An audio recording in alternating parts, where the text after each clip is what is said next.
realize I'm the Suns of Gunzo right now. Yeah. Welcome, sports fans, to the Shoot Your See the Thought people what they want. podcast with your hosts, Josh Sanger and Neil Rimpersod.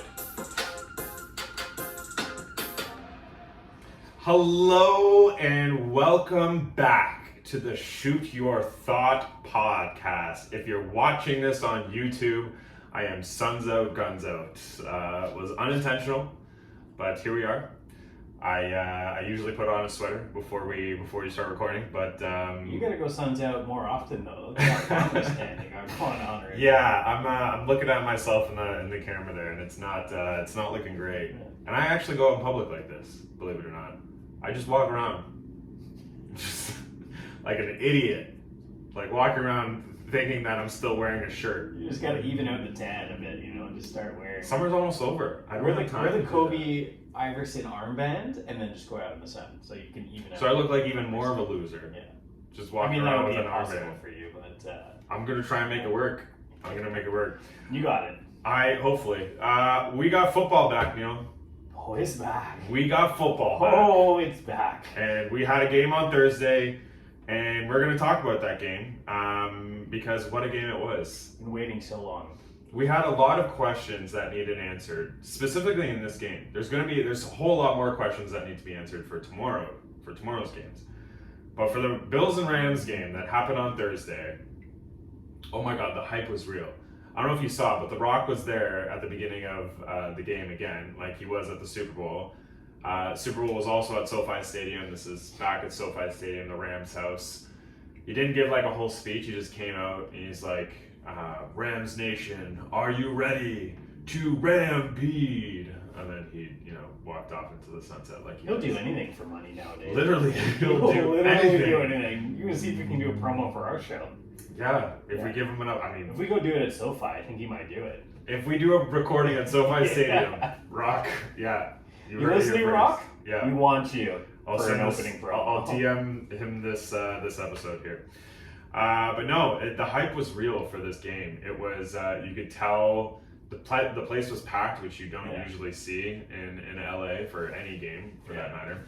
But the place was packed. That stadium, oh my God! Every time I see it packed, It's an incredible stadium. it's an incredible stadium. $5 billion stadium.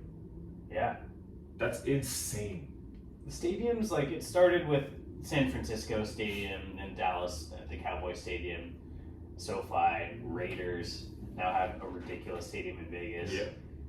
They're just kind of building these stadiums that are just it's just changing the game. Like they're having like clubs within the stadium. They're having like ridiculous lounges. You're seeing activities within the stadium. It's not just a football game anymore. It's not just a football field. There's so much more going on. It's a whole event. I know we're talking football primarily, but Rogers Center is actually investing a lot of money this year to kind of mimic some of these stadiums that you're seeing in other baseball parks, but you're going to have like some new features here in Toronto at Rogers Center for that, which is kind of cool. Yeah, have you seen like the walkthroughs that they've done, like the virtual walkthroughs? Mm-hmm. It looks pretty darn cool. It's going to be over the next 2 seasons, I think they said, but that's going to be really cool, especially having that in our own backyard. But yeah, getting back to the game itself, what were your just initial reactions from this game? So many reactions. Obviously, on the surface, looking at this game, looking at the score, looking at the box line, the Bills are scary good. The Bills look the part. They are Super Bowl favorites coming into the season, and rightfully so. They added proper pieces to this lineup, right? They added James Cook to their running back room. They added on their defense side. They have Von Miller now on the team, right? A veteran who He had a few sacks himself in that game. he is still a top tier defensive back. Like, he is unbelievable. Like, the defense is scary. The offense, Josh Allen looks unstoppable. That first drive, even, he went perfect. That first drive was perfect. Like, he didn't have a single miss until that Isaiah McKenzie drop that ended up being an interception. But he was perfect. He had it almost in a perfect passer rating. Stephon Diggs looked good. Stephon Diggs. Good. Everyone looked good. My only concern with this team was like the running backs. That's always the concern for the Bills, though. It doesn't matter who the running back is on this team. The running back is Josh Allen. Yeah, do you know who led the team in Josh Allen. rushing yards today? It was Josh Allen. Josh Allen, yeah. Because why not? Literally, why not? He's the size of him. He's huge. Do you see that stiff arm he had in that game? Oh my god, it was nasty. He's a beast. It was nasty. Like it did happen out of bounds, which was a little unnecessary. But he kind of swinging his big dick energy like that and just stiff arming a guy saying you're too little. Yeah, was awesome to see. He is a massive dude. In this game, it's a sign of things to come. If he did, like he is, in my opinion, now the front runner for MVP this year. Like he's my guess. I know we're talking bold predictions this year. That's a bold prediction. I mean, it's not so bold. It's bold because it's the first game. But it's yeah. No, that's fair. Yeah, I can get behind that. Go back to last season. If he had a chance in overtime, I know we've talked about it. We beat this horse dead. If he had another chance in that overtime period against Pat Mahomes and the Chiefs, what could have been? They could have, won it all last year because we slapped around the defending champions. Well, that's the thing. Is that he didn't have a chance in that overtime, and that's the rule they're trying to change. Is that he didn't. Well, they have changed it. They have changed it. Yeah. He didn't have a chance in overtime at all. He didn't even get on the field. But yeah, this game itself, it was the defending Super Bowl champs going up against the Super Bowl favorites this year. Mm-hmm. And my initial reaction from this game was the Bills are going to win the Super Bowl. Mm-hmm. Like, you look at this game, you look at the way they just manhandled the Rams from top to bottom. They just shut them. The Bills defense is, if you grab the Bills defense in fantasy football this year, good on you, because they're putting up the points, they're getting the interceptions, they're getting the sacks, they're stopping the other team from scoring anything at all.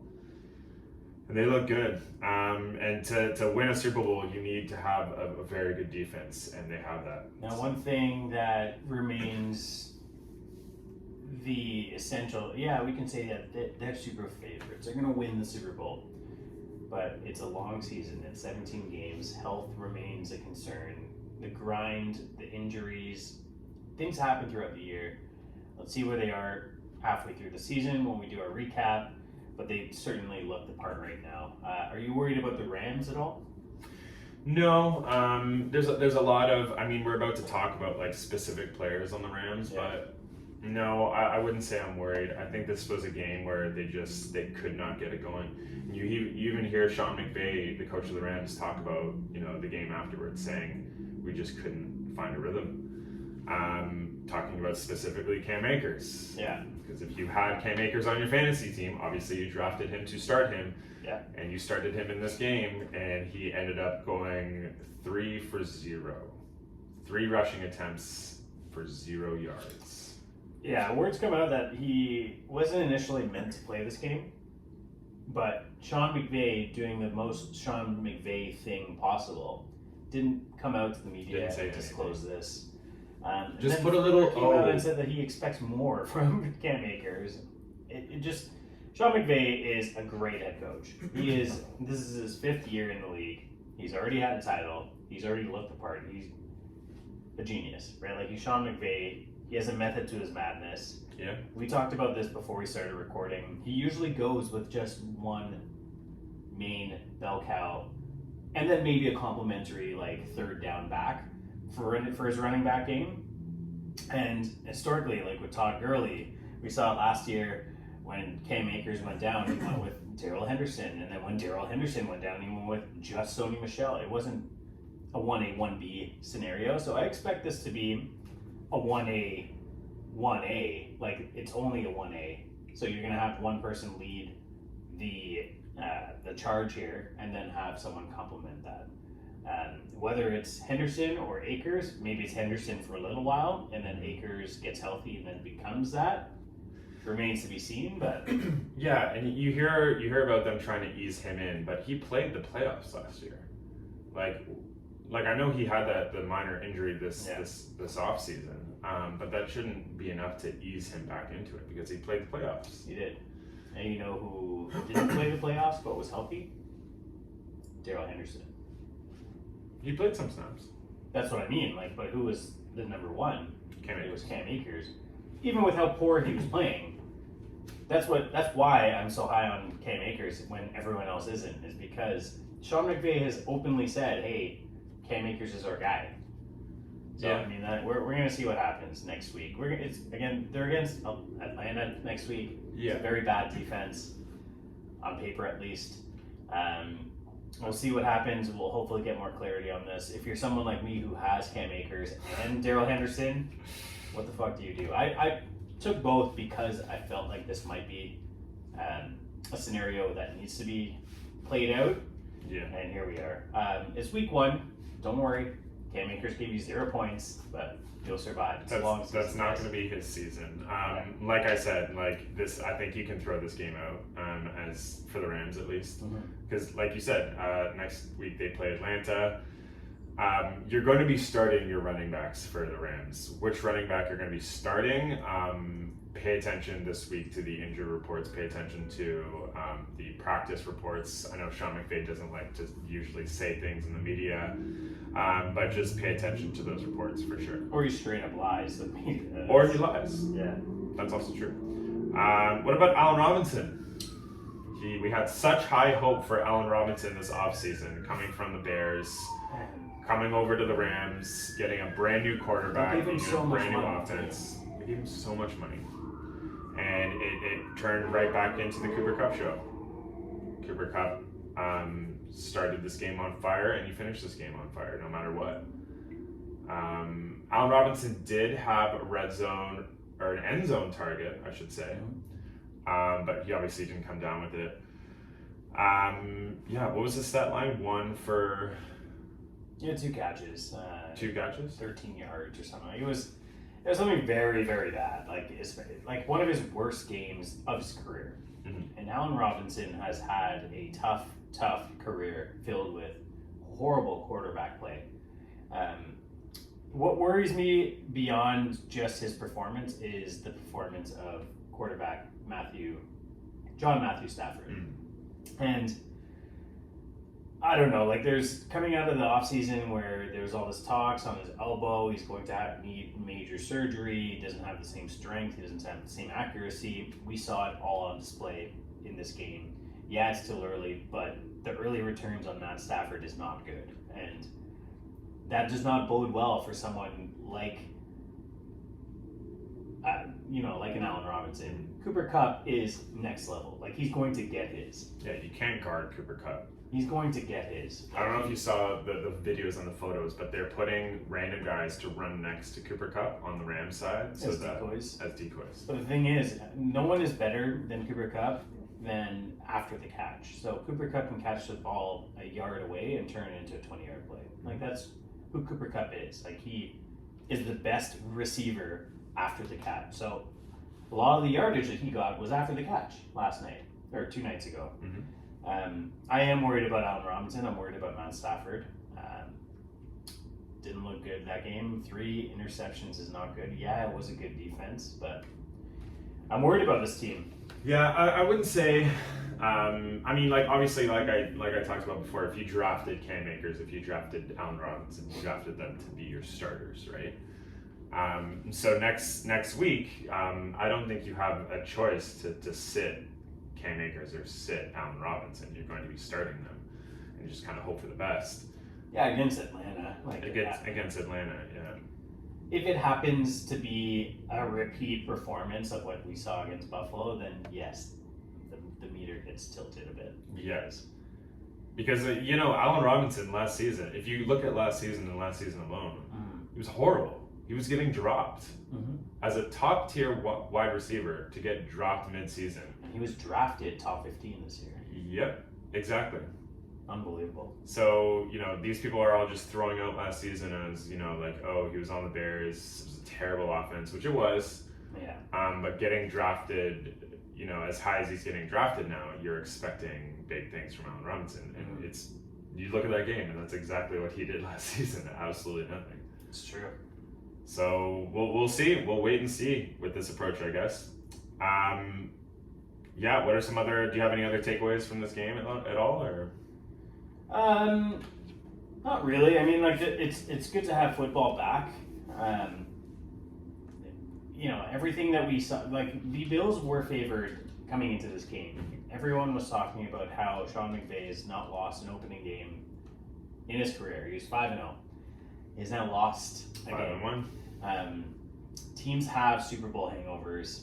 It's not something new that we're talking about. Yeah. It might take a few weeks for this team to really kick it into the gear that they were in last year and the run they went on. If you remember last year, they didn't really come out of the gates kicking everyone's ass. Like they didn't do that last year. But Cooper Kupp didn't even have a good start to the year last year. No, I mean that's how teams start slow. We just finished preseason. A lot of these players that played last night did not play the preseason. Mm-hmm. Especially, the Rams don't like to play their players in the preseason. So you hear Sean McVay talking about that all the time. So you don't really. That's the thing. We didn't really know anything. Allen Robinson was still an unknown coming into this game. Mm-hmm. Cam Akers and Darrell Henderson, they're all still unknowns because we don't know what's going to happen with them because we didn't see anything from them in the preseason. Yeah. So we'll see. They've already got a chip, right? Like, so I don't know. It might take a few weeks for these players to really, start looking like the players that we expect them to look like. Mm-hmm. Maybe 4 or 5 weeks. Who knows? Like, this is the preseason for them theoretically, right? I guess, yeah. But they honestly could make it into the playoffs and do some damage. I don't think that they're in danger of missing the playoffs because that would just be outrageous with that lineup that they have. But again, this could be a preview of the Super Bowl this year that we saw. We almost saw it last year. Yeah. Do you want to get into some bold predictions here, Neil? Well, I just gave you a prediction. I just said this could be a potential Super Bowl match. Was that one of your bold predictions? That's not one of my bold. Okay. Why don't you start us off? All right, I'll start us off. So this past week in our league, I'm actually glad that we're doing this episode after I put this trade through in our league specifically. I traded away, which on paper, you see this trade and you think, oh, Josh, you just lost this trade. I traded away Mike Williams and Joe Mixon for Michael Thomas and Saquon Barkley. It's kind of position for position. Yeah. It's kind of like a whatever trade, but you also see that as, Mike Williams is going to have a better season than Michael Thomas. Joe Mixon is going to have a better season than Saquon Barkley. I disagree. I'll start with Saquon Barkley as my first bold prediction. Saquon Barkley will finish as a top 3 running back in fantasy football. Top 3. Top 3. You heard it here first. Top 3 running back. If he stays healthy the whole season. The reason why we call it a bold. It is a bold prediction. He's never done it before. This is his year. He had a torn ACL 2 years ago. Last year he was very, what's the word I'm looking for? Very unlucky, I guess, for lack of a better word. He got stepped on by his own teammates and ended up rolling his ankle. He was out for quite a bit. He never really got it going last season. This season, coming into this season, he is 110%. He had a very good preseason. He looked very good. Training camp, he's looked very good. All the beat reporters coming out of New York saying this is his season, and I'm right there with him. Saquon Barkley, he has the explosiveness of a Christian McCaffrey. He has the passing game of an Austin Eckler, and he's a monster, like an A.J. Dillon. So if you put all those together, you make a top 3 running back for fantasy football. What was the injury that he had? Last season? Was it Achilles? No, it was an ankle injury. No, like the major surgery he had. It was ACL. It was ACL, yeah. That was 2 seasons ago, technically. He had the surgery in the offseason. Incredibly hard to come back from a surgery like that. Mm-hmm. It is. And this isn't an anti-Saquon take. This is me agreeing with you and just kind of appreciating the amount of work that he's put in. Last year he was counted out. But last year he was working back, he was working through the kinks, he was working through the motions again, right? And you also have a brand new offense this season. Brand new offense this season. I'm high on him this year. I just don't know if I'm top 3 high on him this year. It's a bold prediction, Neil. That's why it's called a bold prediction. It's a bold prediction, and I'm here for it. My bold prediction for this year is rather bold because It is a very unpopular take, especially for the city of Miami.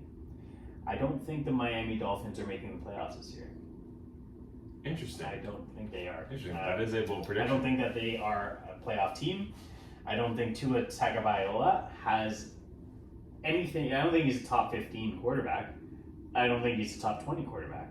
Okay. He might be top 25, but I don't think he's anything better than that.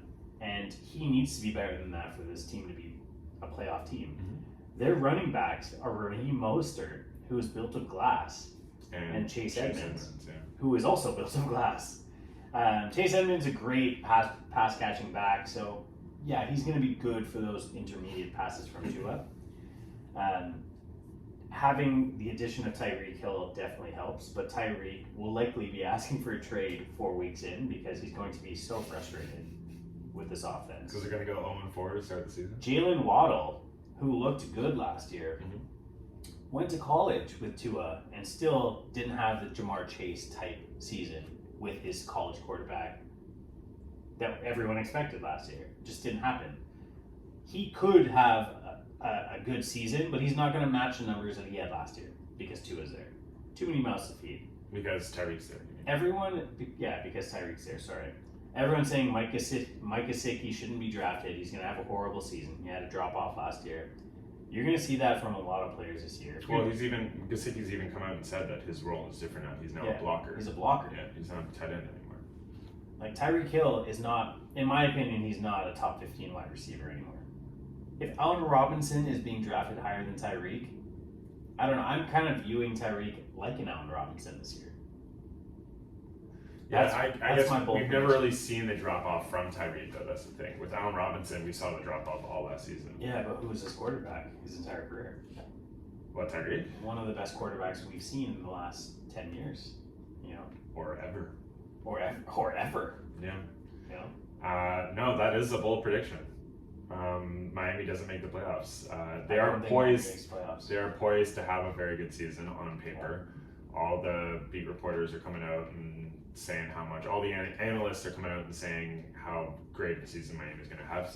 And I mean, the only really addition they had this offseason was Tyreek Hill. I mean, that is a great addition, but yeah, I'm interested. I wouldn't say I'm excited to see this offense, but I'm interested to see how they pan out. My second bold prediction comes from the other player I got in this trade this past week. I had Michael Thomas on my fantasy team in 2019. Did you ever have a share of prime Michael Thomas? I did. What? Where he was being perennial, like every league he was going first overall. Yeah. Every literally. Yeah. First overall. Yeah. He was the Cooper Cup. For a wide receiver to go first overall, it's ridiculous. He had a groundbreaking, record-breaking season. Players don't just lose that talent. They lose the speed. They lose, maybe the agility.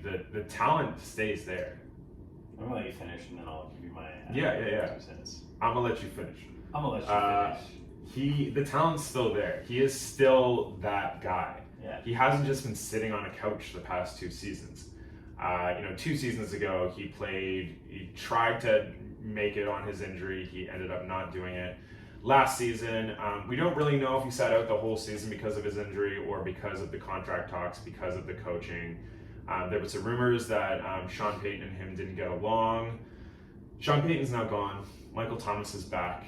He is right now questionable for week 1. But this season, Michael Thomas will finish as a top 10 wide receiver in fantasy football. That is my bold prediction. That's insane. That's absolutely insane. You think that's insane? I'm going to give you a comparison who comes to mind every time I think of the situation that Mike Thomas is in. Sure. And that player is Josh Gordon. Okay. Josh Gordon. Never had a Michael Thomas season. He did. He had 1646. Did you remember that ridiculous season he had? It was never a Michael Thomas level season. It was. He had a ridiculous season where he broke out. It was his second season in the league. He had 9 touchdowns and 1,700 yards. And how many times has he been suspended since then? But that's my point. My point is he has missed games, like he's missed seasons He's stepped away from the game since that massive season he had, and then he was just never the same again. And that's just from stepping away because he was smoking weed. Michael Thomas has stepped away because he's been injured. Injuries affect your game. Yeah. He hasn't played in 2 years. So that's why I'm thinking he is the number one wide receiver on the team right now. Chris Olave is waiting in the wings, and I think he's going to be the number one by the end of the season. Chris Olave will be. Jarvis Landry is also there, who is a very similar player to what Michael Thomas is, which is Jarvis Landry does not bother me at all. Michael Thomas plays the slot. Jarvis Landry now comes in, and Jarvis Landry's entire career he's played the slot. He's been a slot wide receiver, yes. Doesn't bother me. Michael Thomas is Michael Thomas. Michael Thomas and James Winston are good I hope friends. you're right. I'm not saying I have Michael Thomas in one of my leagues. I hope you're right, but I'm just saying my expectations are a little lower because of me thinking missing this much time, coming back in. I just haven't seen a player step away from the game for so long and come back in and be the player they once were. I've never seen it. Yeah, fair. Let me clarify. You're not going to see this top 10 performance this week. Even Michael Jordan stepping away from the game and coming back wasn't Won Michael Jordan. a championship after he came back. No, the Wizard. I'm talking about Wizards. Michael Oh, Jordan. when he came back. Okay, yeah. He wasn't Fair. Then, prime Mike, right? Yeah, I thought you were talking about the first go away. Well, he played stepped baseball. away. He was still in his prime at that point. Yeah. Michael Thomas isn't in his prime anymore. He's only 25, 26 years old. Michael Thomas? Yeah. There's no way. How old is Michael Thomas? Okay. Let's find out. There's no way Michael Thomas is that old. How old? That young. He is 29 years old. Still. That's past the prime for a wide receiver. We'll be fine with Michael Thomas. Michael Thomas, bucket and book it. Michael Thomas will finish as a top 10 wide receiver. And like I said, like I was just saying, you're not going to see this top 10 performance this week. You might not even see this top 10 performance in the first 3 weeks. They're going to be easing him into it. That's why my fantasy pickup next week, after week 1, and he's going to come out and have a not so great performance, is going to be Michael Thomas. That's why my fantasy pickup this week, I'll dive into that a little bit deeper. I won't really get into that now, but Michael Thomas will finish as a top 10 wide receiver. All right, I love it. Do you have another bold prediction there, Neil? I do. My bold prediction is Patrick Mahomes will finish as the number 1 quarterback this season. In fantasy? In fantasy. And Ahead of Josh Allen. Ahead of Josh Allen. And he will win the MVP this year. Aside from that, Juju Smith is a top 15 wide receiver. And I feel very strong on this. I'm really sad to see Juju in a different uniform, being a Steelers fan and all, but I feel like the power of Patrick Mahomes, he lost an electric player in Tyreek Hill, but he has electric players in Sky Moore and Mecole Hardman still on the team. They added Marquez Valdez-Scantling, who is solid. They still have the best tight end in the league in Travis Kelce, who is unstoppable when he wants to be. Yeah. And then they just added this guy named Juju Smith-Schuster, who is this random guy. Electric. Like, he's still only 24 years old. He's had knee injuries in the past, but again, even if he's playing a slot role or an outside role, Patrick Mahomes will find a way to get him the ball. And I feel like if he has 120 targets this year, that's huge for fantasy, and that's huge for wide receivers. And I think he's going to get at least 120 targets this year. That's a bold prediction. Yeah. It's very bold. I can get behind Patrick Mahomes being being the top fantasy option as a quarterback, but I don't know if I can get behind Juju being a top 15. Did you see the quote from Patrick Mahomes this past week? Saying that it's going to upset fantasy players, but you're not going to know there's not going to be the guy as far as the passing game goes. There's not going to be the guy. He's going to spread it around, and you know who that benefits? Everyone. Patrick Mahomes. Patrick Mahomes, Yeah. but I'm saying I don't know if I can get behind Juju as a top 15. Yeah. That's what I'm saying. He said specifically you're going to have to just pick the guy and get lucky on that week, whoever's going to get the most. Did he say that? He said that. That's hilarious. Yeah. So, Yeah, no, I think Patrick Mahomes is going to have a great season. Specifically because he doesn't have to target any specific person like he had to target Tyreek Hill. Yeah. You know what I mean? There was no pressure for him trying to go to, just like there's going to be no pressure for Aaron Rodgers this year to go to a Devontae Adams. He can spread out. He can literally go wherever he wants. Yeah. And that's going to benefit Patrick Mahomes. And he's going to blow up this year. So if you drafted him, congratulations. Should we do a segment we haven't really had a drop for recently? Let's do it.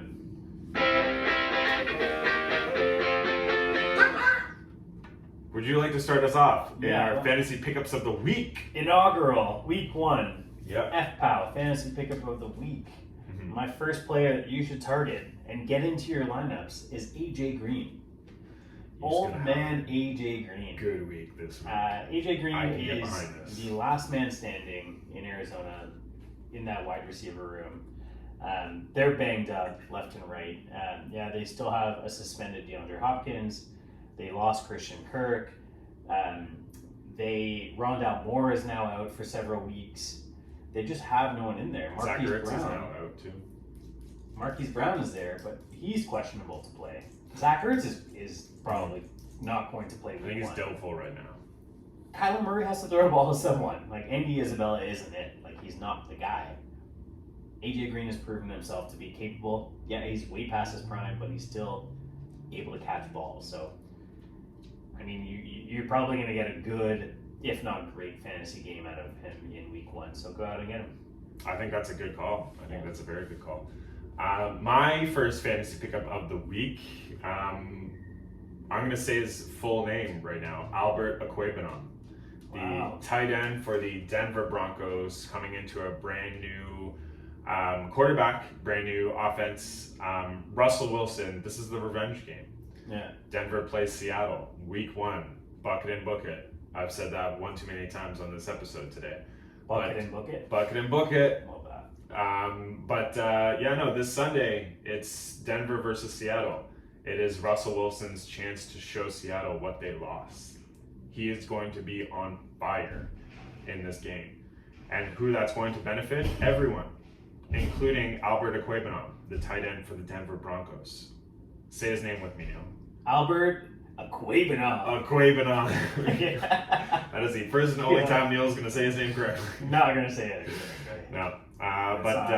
He is going to have a great game. I don't know if he's going to have a great season. We're going to wait and see on that one. But this game specifically, it's going to be the Russell Wilson show. He's going to be throwing it a lot in this game.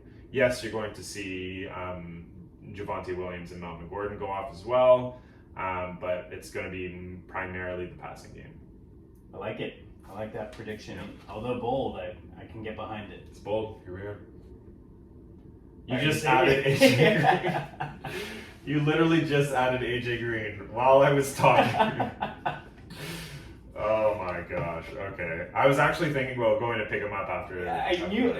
Okay, like my thing is, he's my pickup of the week. I can't not pick him up, with him being my pickup of the week. I was waiting. I have one player. I thought I'd already done so, but apparently not. So.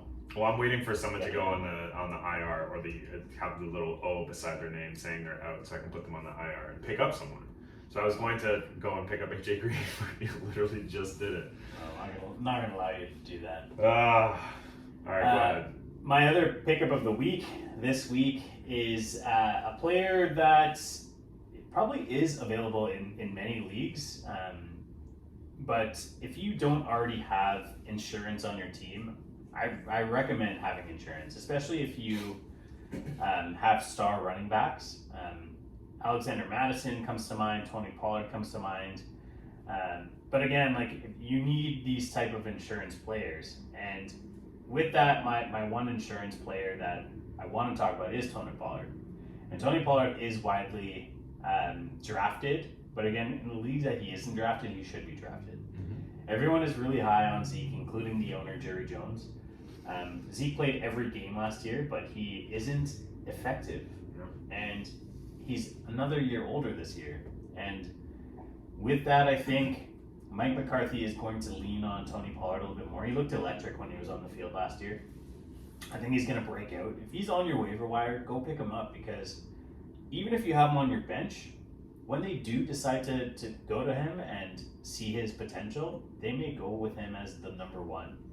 It just might happen, unless Jerry Jones vetoes it. But I want to have that. I want to have some stocks in Tony Pollard. So go out and get him. Yeah, I mean, well, Jerry Jones is the owner, president, manager, water boy, He does it all. all of the above. He could play wide receiver if he wanted to for that team. Who's going to stop him? Who's going to stop him? No, I do like that, especially since they lost Amari Cooper in the passing game. So one of these two running backs, if not both of them, are going to be involved in the passing game as well, and especially if you're in a PPR league. That's a good call. Go and get Tony Pollard. My last pick of the week, going off of my bold prediction about Michael Thomas. Michael Thomas, if he does play this Sunday, is going to be eased back into it majorly. And that being said, the wide receiver one on this team, while you're easing back Michael Thomas, is going to be Chris Olave. So this week is going to be the week for Chris Olave. It's his time to shine. He's going to have an open field in front of him, an open road in front of him to that, trying to get that number one wide receiver position on the New Orleans Saints. So I think he is going to have a very good first game this week. Do I think he's going to have a great season? No, because Michael Thomas is going to be coming back. After he's quote-unquote eased back into it, he's going to be the wide receiver one for this team. But for now, in week one, Chris Olave is the player to pick up for sure. Like it. Yeah. All right, do we want to talk about our teams right before we head off into the sunset of the fantasy season? Yeah, why don't you give me one player that you're high on and one player that you're kind of worried about on your team here? I can start us off here. Go for it. One player that I'm really high on this year, obviously I talked about Patrick Mahomes, but the other player I'm really high on is Kyle Pitts, tight end for Atlanta. I just think he has all the tools to really show the world that he is a beast, and he is exactly that. He is a beast. And as a rookie, he didn't put up terrible numbers. He just didn't have touchdowns. He put up almost 1,000 yards receiving in his rookie year as a tight end, but he had one touchdown, and he finished as a tight end. Touchdown? One touchdown for that freakishly large body that he owns. He does own it. Yeah, he does own it. I think he's going to see some positive regression this year in the touchdown department, and if he can even finish with 7 touchdowns this year, he's going to be a top 3 tight end, and that's where he's being drafted, as a tight end 3. With guys like Kelsey getting another year older, Mark Andrews is still a beast, but I think Kyle Pitts, you're going to see him really, really break out. He's only 21 years old, and he's going to be a beast for a very long time. So I'm really high on Kyle Pitts this year. Yeah, that's a good call. I think he could possibly finish as a tight end 1 this season. One player I'm very high on, I'm obviously not going to go like, your Stephon Diggs, your Jamar Chase. Those are the players that, you draft first and second round. One player that I'm very high on, and I drafted him in a couple leagues actually. I have quite a few shares of him. That's Trey Lance. Trey Lance has been given the key to this city, the key to the team, the key to the San Francisco 49ers. He's got the key to your heart. He's got the key to my heart. He's had that for a long time now. But Trey Lance is a running quarterback. He is the closest thing to Josh Allen we've seen in a while. Lamar Jackson. Well, Lamar Jackson and Josh Allen. Yeah. He's a running quarterback. Sorry? He's kind of like Lamar Allen in a way. He's Lamar Allen. He is Jacob Jackson. Jacob Jackson. Josh Jackson, not Jacob. Josh Jackson. He is Josh Jackson. He's Mr. Josh Jackson. He's going to have a great season. Yes, they did re-sign Jimmy G, but they reconstructed his contract so that he's going to be the backup quarterback. He does have a no-trade clause, but he is allowed to waive his no-trade clause. Basically just means that Jimmy G can control where he goes. That doesn't mean he's not going to get traded. Just means that Jimmy G can choose what team he goes to, which is fair. Do I think Jimmy G is going to be on this team at the end of the season? No. Do I think Trey Lance is still going to be the starting quarterback? Yes, of course. He's not going to lose this job. He is the future of this franchise. He is a player I'm very high on. I like it. A player that I'm worried about this year on my fantasy team, that I was kind of forced into drafting because I was a little little thin at the wide receiver position, and that's Tyler Lockett. And it's due mainly in part to the quarterback play in that room, and Geno You got Josh Allen on the break. Geno Smith Yeah. just does not instill confidence in what a quarterback is. I think he's the last ranked quarterback out of the quarterback rankings. Probably, yeah. And for good reason. You know, if he couldn't crack the Jets for a very long time, Seattle had him as a backup, just lost the aforementioned Russell Wilson. I don't think he's going to have as good a season as he has in the past. He's still a nice guy to have, and barring any injuries happening, he could easily be the number one on that team. So again, I have him there for depth, but I'm a little concerned he's going to be riding the bench until I actually see what we can get out of him. Yeah, fair. Yeah. It's a fair thing to say. One person I'm a little worried about because of how high I ended up having to draft him, that's Allen Lazard. This offseason, it was puff piece after puff piece about Allen Lazard and who specifically is going to be the number one wide receiver in Green Bay, and the fact that it's going to be, you know, everyone, even Aaron Rodgers coming out saying Allen Lazard is the guy. He's the guy. The fact of the matter is we've seen him in games before where he had to be the guy. Yeah. And he just wasn't. Aaron Rodgers did not look to him as much as we thought he was going to do. You know, I am a little excited about Allen Lazard because there's no Devontae Adams, so they have to completely change their game plan. They have to completely change their options. But Allen Lazard, like I said, has had the opportunities before, and he did not come up big in those opportunities. So do I think he's the wide receiver one on this team? Yes. Do I think that's going to mean that he's going to be a big fantasy player? Not necessarily. So, and that the week one, he's already doubtful for this week. So if, you know, Aaron Rodgers goes out there and finds a better target, one that he's, you know, more comfortable with right off the bat, especially in game one, that could be his number one target for the year. That could be his wide receiver one. We know how crazy Aaron Rodgers is. Totally. So he could go out there and Romeo Doubs could be his number one wide receiver on the year because he falls in love with him in week one. Yeah. So that's another reason why I'm not so excited about Allen Lazard. I like it. Yeah. That's pretty much all I got for you. Yeah, I'm excited for this fantasy season. It's a big day tomorrow coming up for Sunday football. It is a huge day. Oh my gosh, the revenge games that are happening tomorrow. Man, the NFL did a great job lining They that really schedule up. Eh? They really Week one, did. they wasted no time. No, you got Baker Mayfield. Oh, I'm excited for that one. Panthers versus the Browns. Oh my god! Did you see what Baker Mayfield said? Fuck the Browns. He's gonna fuck them up. He said, "I'm gonna fuck them up." Yeah. When they asked him specifically, like, what are your thoughts going into this game? He And said, I believe "I'm gonna that. fuck them I up." believe that. I think you're gonna see a good season from him. Not a great season, but a good season. I think that's fair. You'll see a good season from him as well. It's not like he went first overall or anything in a draft. No, right? Not at all. He was not considered He's the not talented savior at all. He was not considered the savior of a franchise at all, ever. So no pressure on him whatsoever. But yes, I'm excited for this fantasy season. Good gosh, I'm excited for tomorrow. That is going to do it for our show. Thank you so much. Despite what Odell Beckham's dad might think, he's actually a pretty decent quarterback. That guy. He is the best analyst in the world, Odell Beckham's dad. But yes, thank you for listening so much. We will see you next week. Have a good week, guys. You remember that? Yeah, I remember that. Posted the video.